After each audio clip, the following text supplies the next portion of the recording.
بسم اللہ الرحمن الرحیم۔ کبھی سوچا ہے کہ انسان زندگی میں بار بار ناکامی کا سامنا کیوں کرتا ہے؟ اکثر ہم دوسروں کو، حالات کو اور قسمت کو قصوروار ٹھہرا دیتے ہیں، لیکن سچ تو یہ ہے کہ اصل رکاوٹ ہمارا اپنا مائنڈ سیٹ ہوتا ہے۔ جب دل میں فیئر آف فیلئر بیٹھ جائے تو انسان کوشش کرنے سے پہلے ہی ہار مان لیتا ہے، اور جب ہم کوشش ہی نہیں کرتے تو کامیابی کہاں سے آئے گی؟ یاد رکھو، زندگی میں وہی لوگ آگے بڑھتے ہیں جو غلطیوں سے ڈرتے نہیں بلکہ انہیں لرننگ پوائنٹ سمجھ کر خود کو بہتر بناتے ہیں۔ اگر تم واقعی زندگی میں آگے بڑھنا چاہتے ہو تو اپنی ہر کمزوری کو امپرومنٹ چانس سمجھو۔ دنیا میں کوئی بھی بڑا کام ایک دن میں نہیں ہوا۔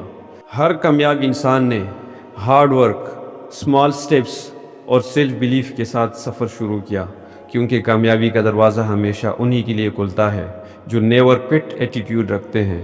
سوچو، اگر تم ہر دن تھوڑا سا بہتر بن جاؤ، ہر دن کچھ نیا سیکھو، ہر دن اپنے دل کو سمجھاؤ کہ یس آئی کین ڈو اٹ، تو آہستہ آہستہ تمہاری زندگی خود بدلنے لگے گی۔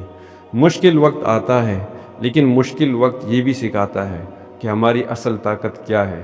ہمیشہ یاد رکھو، پازیٹیو مائنڈ سیٹ برنگ پازیٹیو لائف۔ جب انسان اپنی سوچ بدل دیتا ہے تو اس کی دنیا بھی بدل جاتی ہے، اس کے فیصلے بھی بہتر ہونے لگتے ہیں اور راستے خود بخود صاف ہوتے جاتے ہیں۔ اس لیے آج سے اپنے دل کو ایک بات سمجھا دو، کامیابی کا سفر انتظار نہیں کرتا، وہ صرف شروع کرنے والوں کے ساتھ چلتا ہے۔ جزاک اللہ۔